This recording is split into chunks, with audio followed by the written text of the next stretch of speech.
Karl's obsession with the unexplained was well known among his small circle of fellow explorers.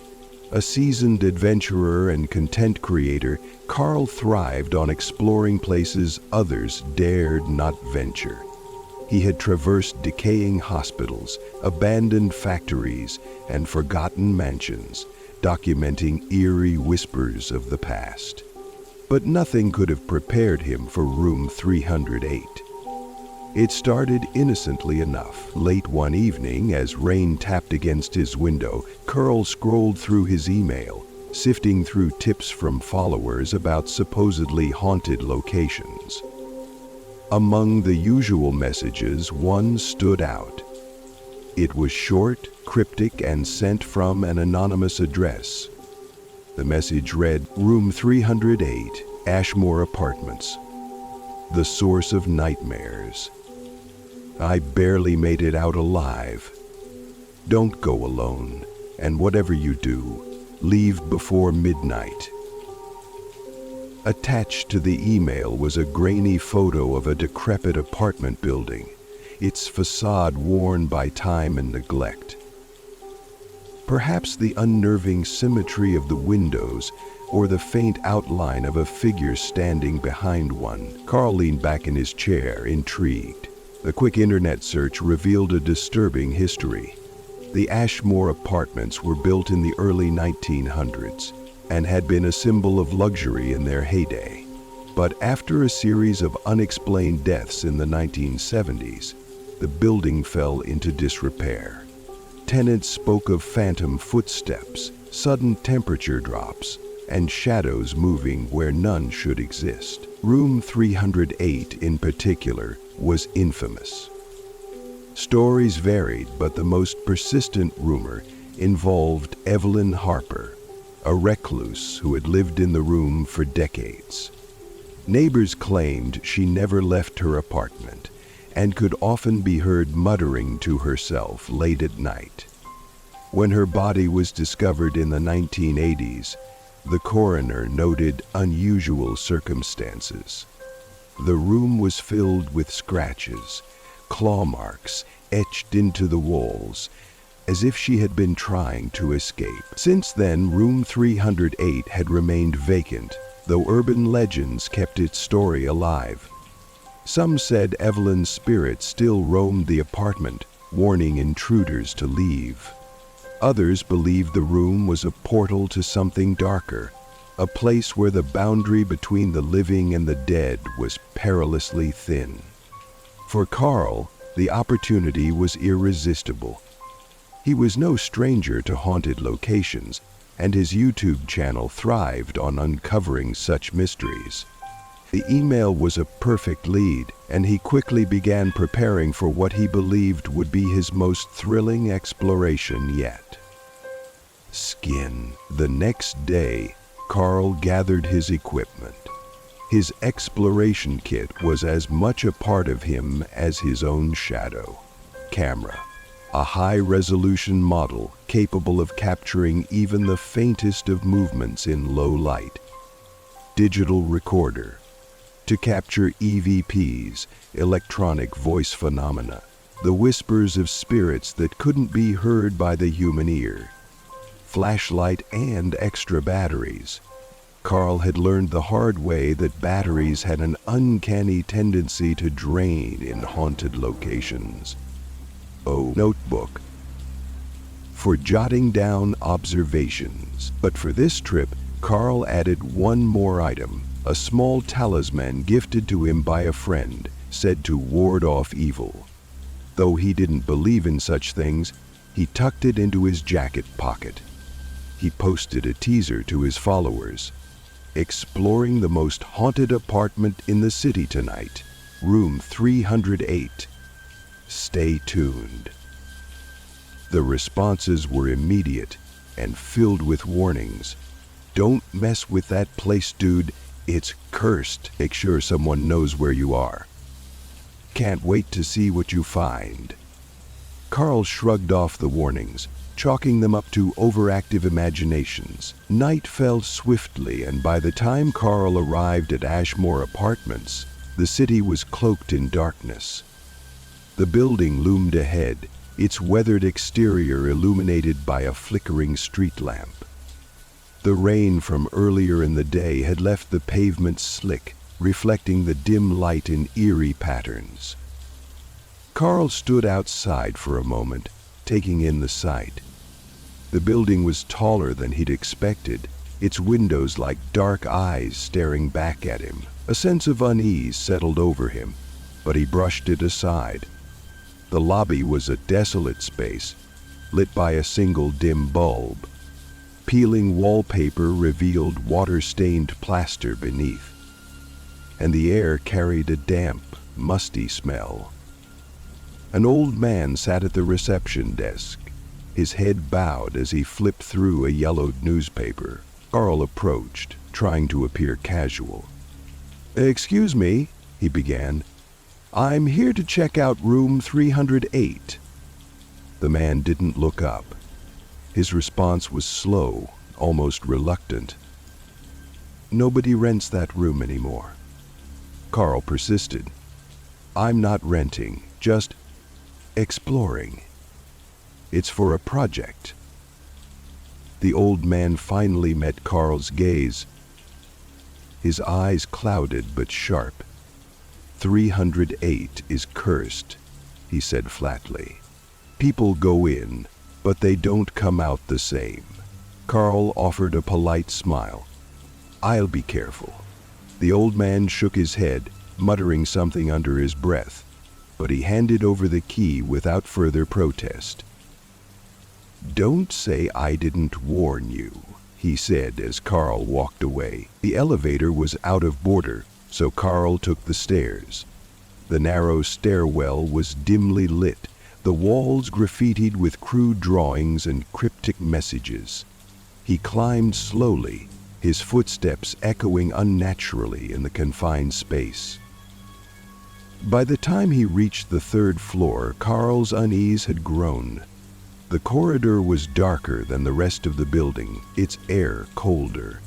Room 308 stood at the end, its door slightly ajar, as if inviting him in. He paused, gripping his camera tightly. His heartbeat quickened, and a strange sense of being watched prickled at the back of his neck. Karl shook it off. He was here to document, not to let fear take over. Pushing the door open, he stepped inside. Room 308 was smaller than he expected, its layout simple but suffocating. The walls were covered in faded floral wallpaper, yellowed with age. A single light fixture hung from the ceiling, its bulb barely bright enough to illuminate the room. The furniture was sparse, a dusty sofa, a small coffee table, and a writing desk pushed against the far wall.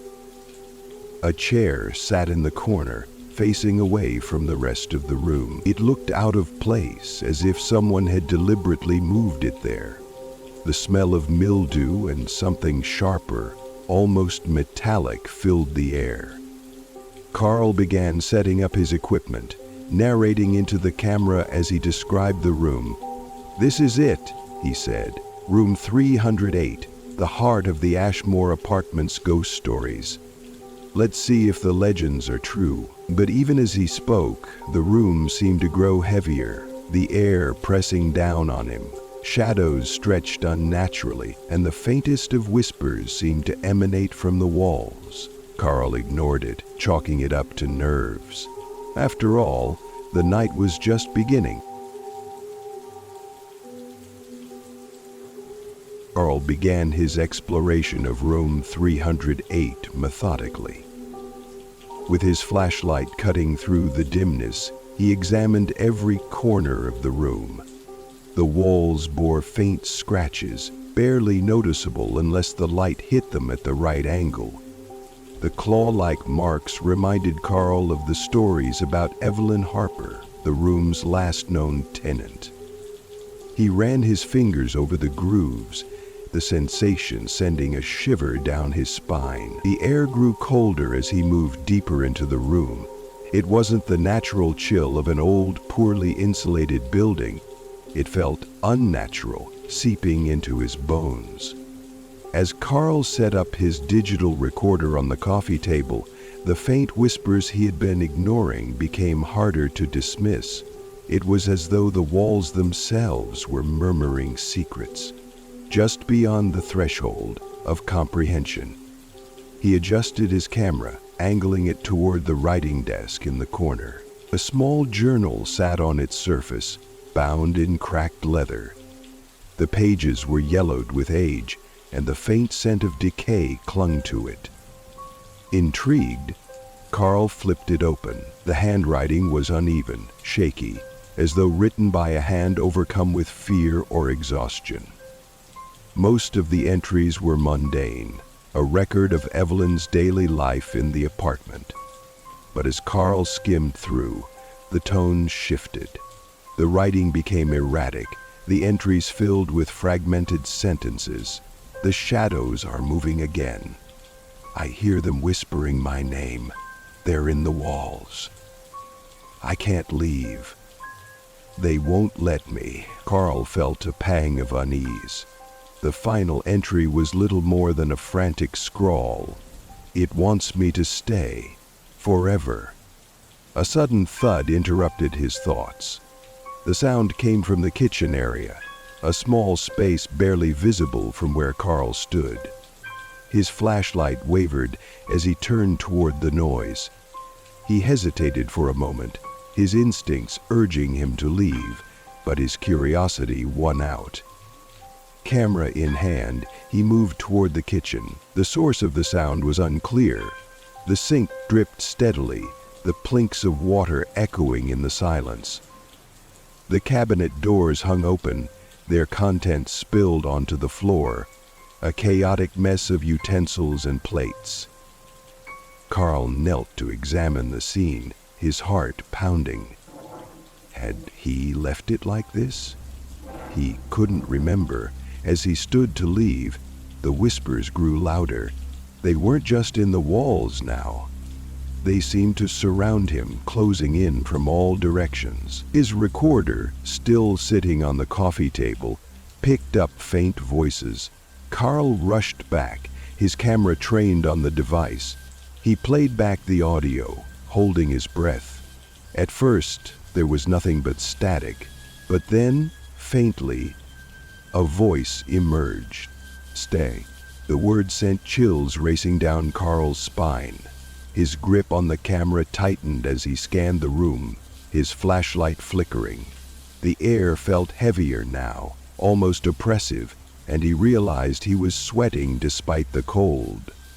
He tried to dismiss the voice as interference, maybe a radio signal, but deep down he knew better. Determined to press on, Karl decided to conduct an EVP session.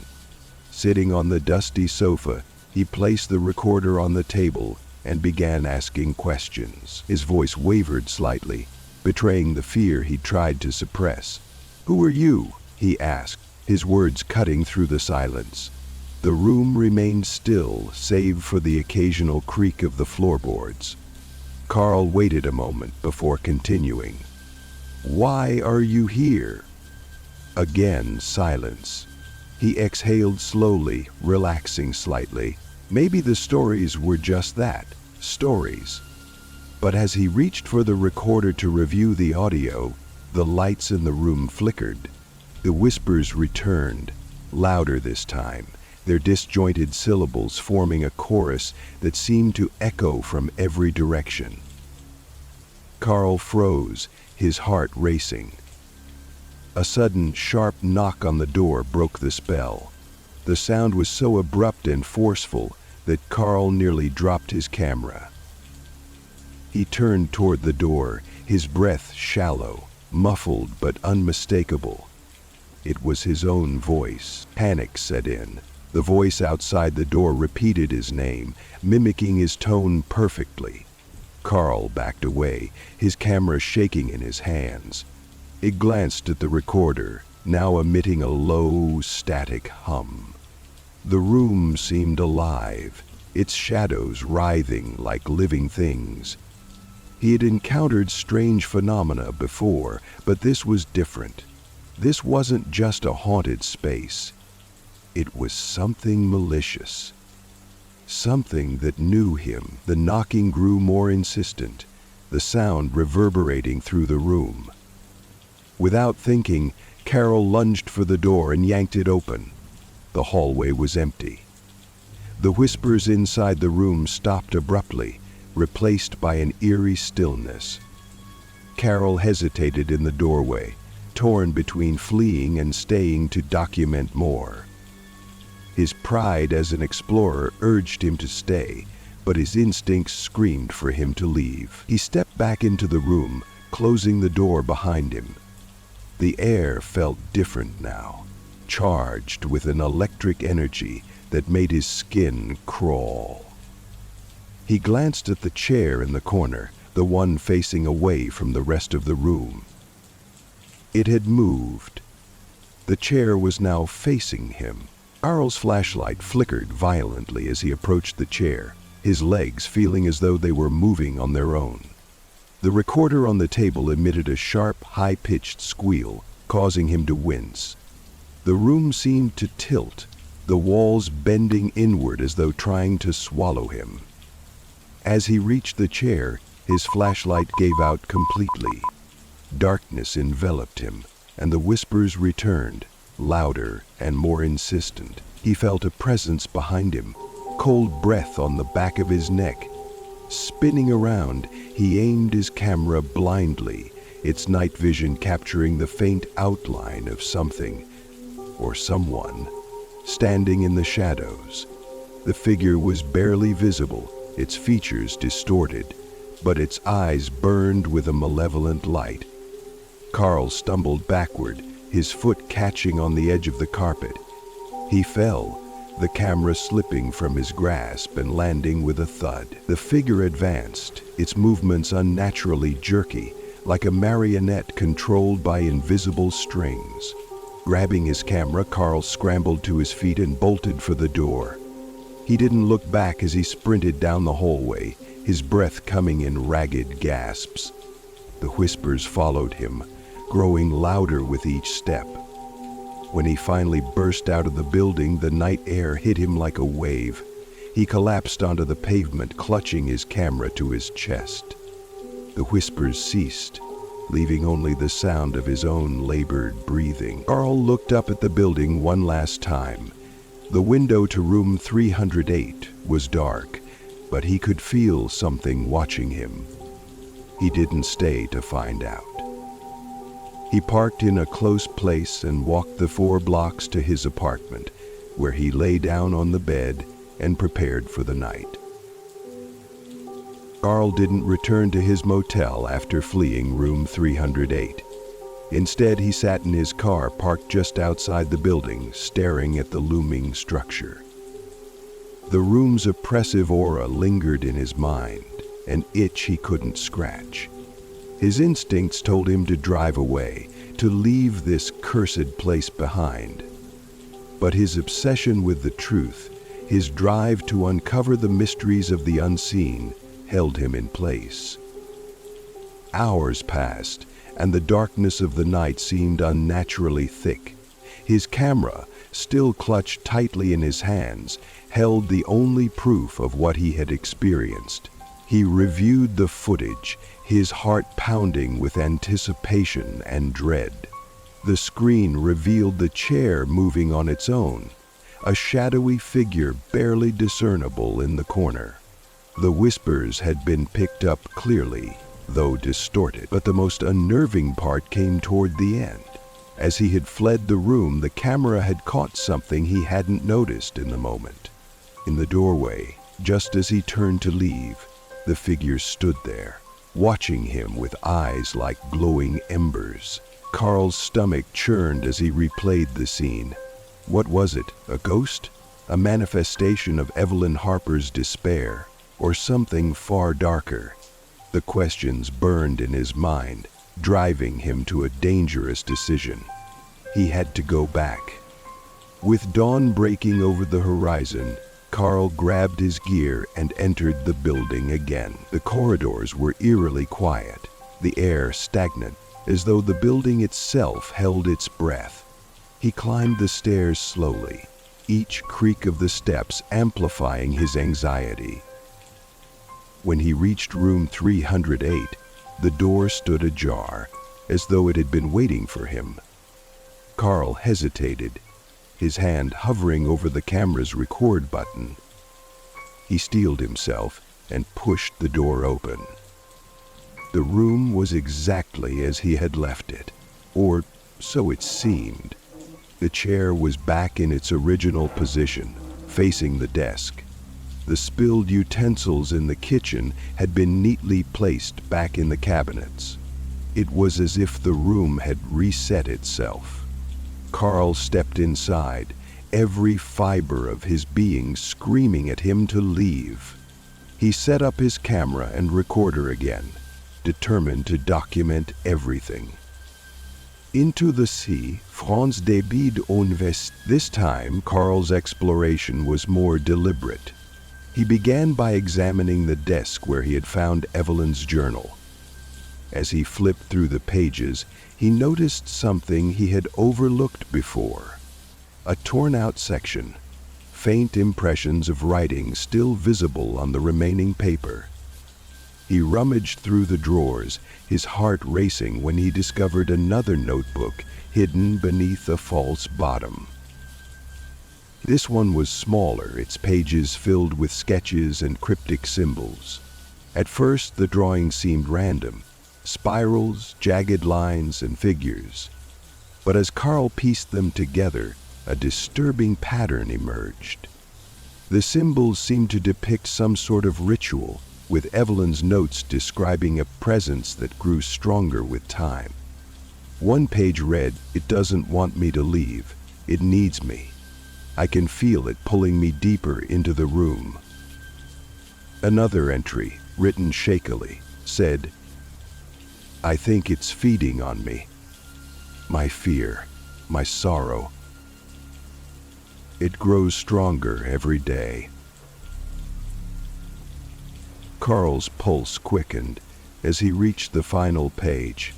The letters were bold, jagged, and almost animalistic. "You will not escape." As Karl processed the chilling discovery, the air in the room shifted. The temperature dropped suddenly, his breath visible in the cold. The whispers returned, louder and more coherent, filling the room with overlapping voices. He grabbed his camera, pointing it toward the corner where the shadowy figure had appeared before. The room seemed to warp around him, the walls bending and shifting like they were alive. The chair moved again, dragging itself across the floor with a deafening screech. Karl's flashlight flickered, casting erratic shadows that danced along the walls. He turned to the desk, now covered in fresh scratches that hadn't been there moments before. Suddenly, the door to room 308 slammed shut with a thunderous bang. Karl rushed to it, tugging at the handle, but it wouldn't budge. He was trapped. The whispers grew deafening, a cacophony of voices blending into an unholy symphony. Karl turned, pressing his back against the door as the temperature plummeted further. The shadowy figure materialized again, this time more defined. It was tall and gaunt, its face a twisted mask of agony and malice. Its glowing eyes locked onto Karl, who was frozen in terror. The figure began to move toward him, its jerky, unnatural movements accompanied by the sound of bones cracking. The camera captured everything as Karl raised it, hoping to document his final moments. "Leave," it hissed, the word echoing through the room. Before Karl could react, the room plunged into complete darkness. The whispers ceased, replaced by a deep, guttural growl. When the lights flickered back on, Karl found himself standing outside the building, his gear scattered around him. Room 308 loomed above, its window dark and empty. Shaken but alive, Karl gathered his belongings and stumbled to his car. As he drove away, his mind raced with unanswered questions. What had he encountered, and why had it let him go? Though he had survived the ordeal, Karl knew one thing for certain. He had only scratched the surface of the darkness that lingered in room 308, and deep down, he feared that it wasn't finished with him yet. "Watch me," Ring said to him, leaning close. Aha?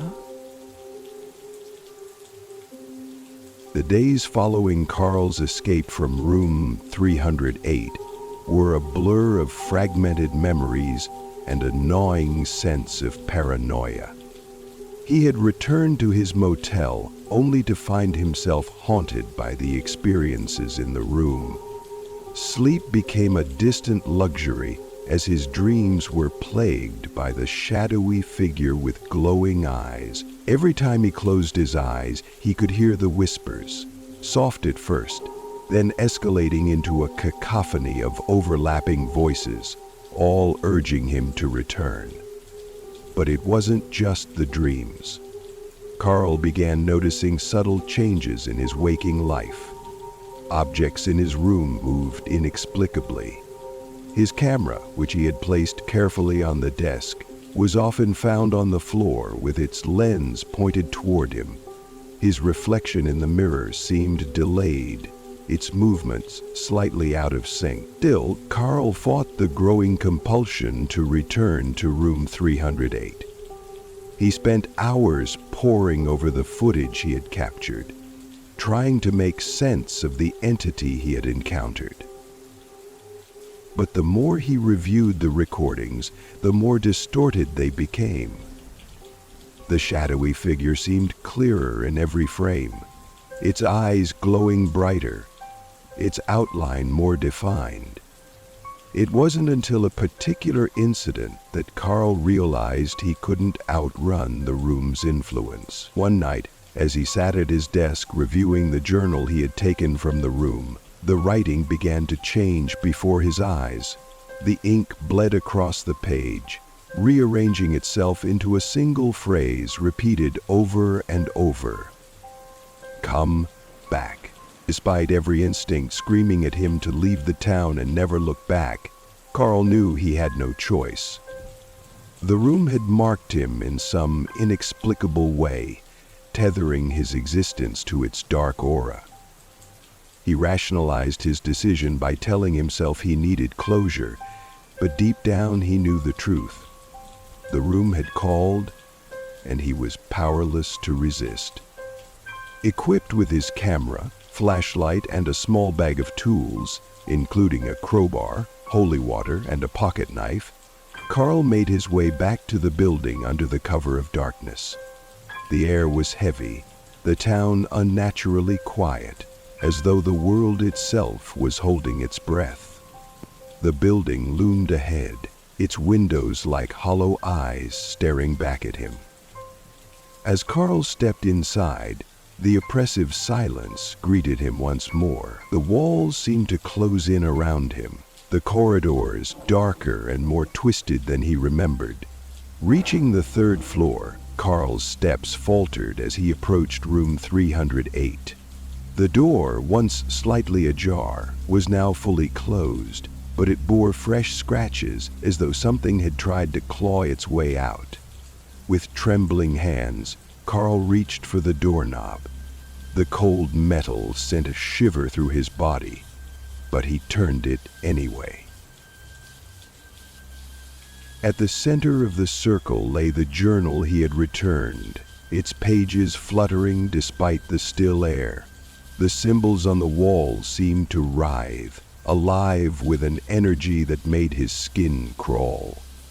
As Karl stepped closer, the whispers began again, louder and more insistent than ever. This time they weren't just incomprehensible murmurs. They spoke in fragmented phrases, disjointed, but undeniably directed at him. He opened the door. "You can't undo it. It will take you as it took her. The journal's pages turned violently, stopping on the final page. Karl hesitated, his instincts screaming at him not to look. But he couldn't help himself. The bold, jagged writing that had haunted him before was now etched into the paper with such force it had torn through. It read, "To leave is to surrender. To stay is to belong." Suddenly the door slammed shut behind him and the temperature plummeted. Karl's flashlight flickered and died, plunging the room into near total darkness, save for the eerie blue light of the candles. The whispers turned into guttural growls, and the room began to shift. The walls seemed to breathe, their surfaces pulsating like a living organism. The symbols etched into them glowed faintly, their light growing stronger as the growls deepened. Then it appeared. The shadowy figure that had haunted Karl's footage materialized before him, more vivid and terrifying than ever. Its glowing eyes burned with malevolence, its form shifting as though it were made of smoke and shadow. But it wasn't alone. From the corners of the room, other figures began to emerge, faceless and twisted, their forms grotesque amalgamations of human and something far darker. They moved toward Karl, their presence suffocating, the air thick with despair. Karl backed into the desk, clutching his camera as though it were a lifeline. The figures closed in, their whispers and growls forming an unbearable cacophony. Desperate, Karl reached into his bag and grabbed the holy water, flinging it toward the shadowy figure. The droplets sizzled as they made contact, the figure recoiling momentarily.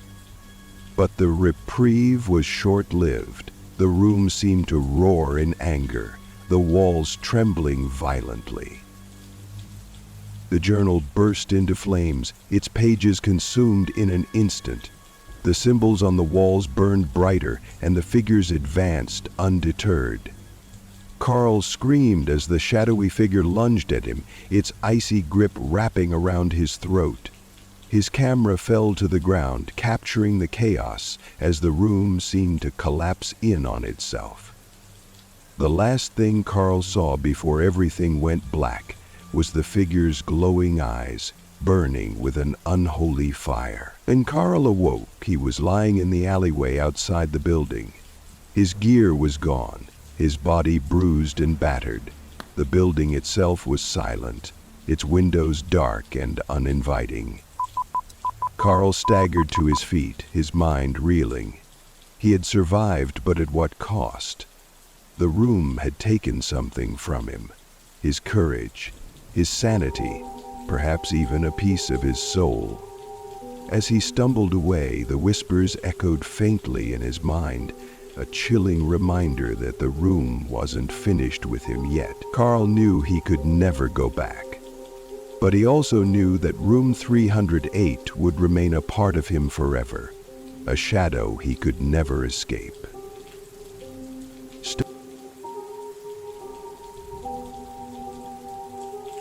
Karl's return to room 308 had been an act of desperation, a confrontation he hoped would bring closure. But as the door slammed shut behind him, sealing him in the room's grasp once again, he knew this was no closure. It was the beginning of the end. The air in the room grew heavier, oppressive, as if it carried the weight of every soul that had ever crossed its threshold. The whispers were louder now, clearer, forming a cacophony of words that Karl could finally understand. Stay with us forever. The flickering bulb overhead dimmed, and the shadows in the room stretched unnaturally, twisting into grotesque forms. Karl's camera lay shattered on the floor, but he felt the same eerie pull from the moment he had first encountered this cursed space. It wasn't just a physical space.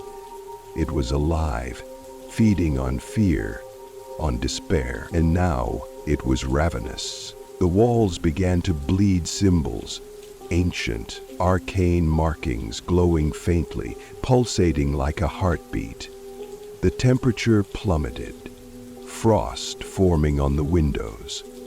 Karl's breath came out in ragged clouds, his chest tight with dread. The shadows that had once lingered on the edges of his vision now stepped forward.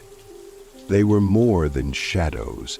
They were entities, grotesque parodies of human forms, their bodies warped and broken. Their faces were blank, save for their mouths, which twisted into perpetual screams. Karl could feel them encircling him, closing the distance with each passing second. His instincts screamed at him to run, but there was nowhere to go. The door had vanished, replaced by an unbroken expanse of wall. One of the figures reached for him, its fingers impossibly long, ending in claw-like tips. As it touched him, a searing cold shot through his arm, and his vision blurred. He could feel it. This wasn't just a physical touch. It was invading his mind, clawing at his very essence. In his haze of pain and terror, flashes of images began to flood Karl's mind. He saw the room as it had been decades ago, a simple space in a modest boarding house. People came and went, living their lives, until one night, a tenant, a man consumed by hatred and jealousy, had performed a ritual within these walls, one meant to curse a rival. But the ritual had gone horribly wrong, unleashing a malevolent force that latched onto the room itself. Over the years, the force grew stronger, feeding on the fear and despair of those who stepped inside. Karl realized with dawning horror that the room didn't just kill its victims, it absorbed them, trapping their souls for eternity. Each shadowy figure that now surrounded him had once been a living, breathing person, reduced to this ghastly existence. Determined not to become one of them, Karl reached into his jacket and pulled out a small, hand-carved cross, a gift from his grandmother. It was the only thing he had left that felt truly personal, something untouched by the room's malevolence. Clutching it tightly, he began to speak aloud, his voice trembling but resolute. He didn't know any formal prayers, but he spoke from his heart, pleading not for his life, but for the release of the souls trapped within the room. The reaction was immediate. The room screamed, an inhuman, guttural sound that rattled the walls and made Karl's ears bleed. The shadows recoiled, their forms flickering like flames caught in a gale. But the room wasn't giving up. The symbols on the walls flared brighter, and the shadows surged forward as one, intent on snuffing out Karl's defiance. Karl realized that he couldn't destroy the room, but he could weaken it. He could give the trapped souls a chance to escape, even if it meant sacrificing himself. Summoning every ounce of courage, he stepped into the center of the room, holding the cross high. The shadows converged on him, their cold, clawed hands tearing at his flesh, but he didn't falter. With a final desperate cry, Karl drove the cross into the floorboards. The room erupted in light, a blinding explosion that consumed everything. The shadows wailed, their forms disintegrating into nothingness.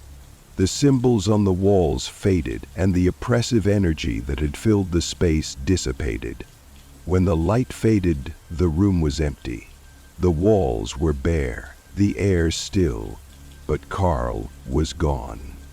The building was condemned shortly after, and rumors of room 308 faded into obscurity. But those who ventured near the abandoned structure would sometimes hear faint whispers, a reminder that the darkness had not been vanquished entirely. Karl had freed the souls of the room's victims, but at the cost of his own. His name became a whispered legend among urban explorers, a cautionary tale of courage and sacrifice. And though he was gone, his story lived on, a chilling reminder that some doors are best left unopened.